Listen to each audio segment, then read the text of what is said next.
કારણે પાલનપુર અને આબુ રોડને જોડતો હાઈવે પર હવે પાણી થઈ ગયો। પાલનપુરમાં ધોધમાર 7 ઇંચ વરસાદ ખાબક્યો અને જેના કારણે પાલનપુર આબુ રોડને જોડતો જે હાઈવે છે તે પાણીમાં ગરકાવ થઈ ગયો છે અને હાઈવે પર ઢીંચણસમા પાણી ભરાતા ભારે હાલાકી થઈ રહી છે। સોનગઢ નજીક હાઈવે પર વરસાદી પાણી ભરાઈ ગયા છે અને હાઈવે પરથી મોટા જે વાહનો છે હેવી વ્હીકલ્સ આ પાણીમાંથી જ પસાર થઈ રહ્યા છે। ધવલ જોશી જોડાઈ ગયા। ધવલ, પાલનપુર આબુ હાઈવેની આ પરિસ્થિતિ છે, ત્યાં પણ પાણી ભરાયેલા છે, શું ત્યાં કોઈ પાણી નિકાલની વ્યવસ્થા કરવામાં આવી?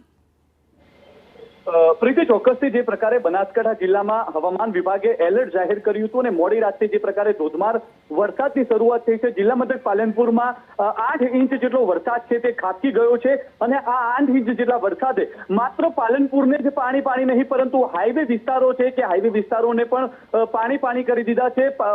આબુથી અમદાવાદ અને અમદાવાદથી આબુને જોડતા માર્ગ પર ઠેર ઠેર પાણી ભરાય છે। સોનગઢના પાટિયા, ગઠામણ પાટિયા સહિત બિહારી બાગ નજીકના વિસ્તારમાં જે પ્રકારે વરસાદી પાણી છે તે નેશનલ હાઈવે પર ભરાયા છે અને તેને જ કારણે વાહન ચાલકો છે તે ભારે મુશ્કેલીનો સામનો કરી રહ્યા છે। મોટા વાહનો છે ત્યાં પાણીમાંથી પસાર થઈ રહ્યા છે પરંતુ નાના વાહનો પસાર ન થઈ શકતા ટ્રાફિક જામની સ્થિતિ સર્જાઈ છે। 3 થી 4 કિલોમીટર લાંબો ટ્રાફિક છે તે હાઈવે પર સર્જાયો છે અને તેને જ કારણે ક્યાંક ને ક્યાંક આ 7 ઇંચ જેટલા વરસાદે અત્યારે તો માત્ર પાલનપુરીઓને જ નહીં પરંતુ હાઈવે પરથી પસાર થતા વાહન ચાલકો છે તે વાહન ચાલકોને પણ મુશ્કેલીમાં મૂકી દીધા છે।